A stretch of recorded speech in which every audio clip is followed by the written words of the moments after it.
আসসালামু আলাইকুম। আপনার উপর শান্তি বর্ষিত হোক। আম একদিকে যেমন গ্রীষ্মের উপহার, অন্যদিকে ভুল সময়ে বা ভুলভাবে খেলে হতে পারে নানা শারীরিক সমস্যা।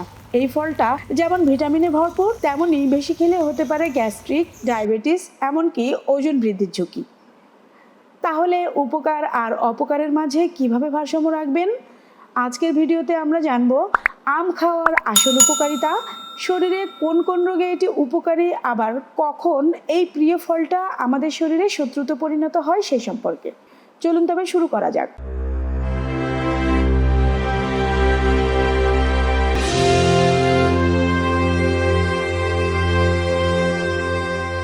আমকে বলা হয় ফলের রাজা। এতে রয়েছে এমন অনেক পুষ্টিগুণ যা শরীরকে ভালো রাখে। আয়রন ও সোডিয়ামের ঘাটতি পূরণে কার্যকরী আম, যেমন রক্তের ক্ষতিকারক কোলেস্টেরলের মাত্রা কমায়, ডায়াবেটিসের সঙ্গে লড়াই করে, ক্যান্সার কোষকে মেরে ফেলতে সাহায্য করে। আমে থাকা পটাশিয়াম ও ম্যাগনেসিয়াম রক্তচাপ নিয়ন্ত্রণে সাহায্য করে, যা হৃদরোগের ঝুঁকি কমাতে পারে। এছাড়াও আমের অ্যান্টিঅক্সিডেন্ট উপাদান হৃদরোগের বিরুদ্ধে সুরক্ষা দিতে সাহায্য করে। আমে বিটা ক্যারোটিন থাকে, যা আমাদের শরীরে ভিটামিন এ তে রূপান্তরিত হয়। ভিটামিন এ চোখের স্বাস্থ্যের জন্য খুবই জরুরি এবং এটি রাতকানা রোগ প্রতিরোধেও সাহায্য করতে পারে। খসখসে চামড়া, চুল পড়া, চোখের নানা রোগ, হজমের সমস্যা দূর করতে আম বেশ কার্যকরী। এছাড়া এই ফলটি বলকারক, মুখরোচক এবং যকৃতের জন্য উপকারী। কিন্তু আম পাকানোর জন্য অসাধু ব্যবসায়ীদের প্রায়ই কার্বাইডের ব্যবহারের কথা শোনা যায়। আম সংরক্ষণের জন্যও রাসায়নিক পদার্থ ব্যবহার করা হতে পারে, যা আবার আমকে ঘিরে আশঙ্কা ও ভীতির কারণ। তাই আম কেনার সময় অবশ্যই ভালো মানের আম নির্বাচন করা উচিত। যদিও আম একটি স্বাস্থ্যকর ফল, তবে কিছু কিছু ক্ষেত্রে এর কিছু অপকারিতা বা পার্শ্ব প্রতিক্রিয়া থাকতে পারে, বিশেষ করে অতিরিক্ত পরিমাণে খেলে। পাকা আমে প্রাকৃতিকভাবেই চিনি বেশি থাকে।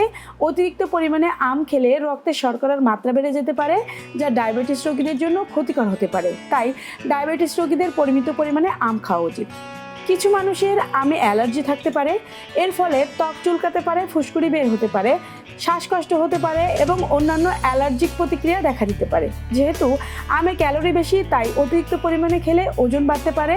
যারা ওজন কমাতে চান তাদের অতিরিক্ত পরিমাণে আম খাওয়া ঠিক নয়। অতিরিক্ত কাঁচা আম খেলে বা পাকা আম খেলে অনেকেরই পেটের সমস্যা বা ডায়রিয়া দেখা দিতে পারে। তাই আমের সকল পুষ্টিগুণ পেতে পরিমিত পরিমাণে আম খাওয়া অত্যন্ত জরুরি।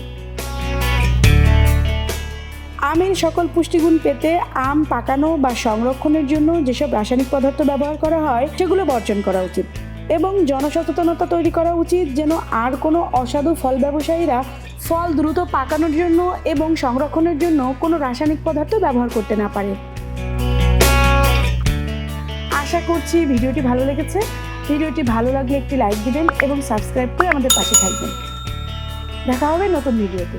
ধন্যবাদ সবাইকে।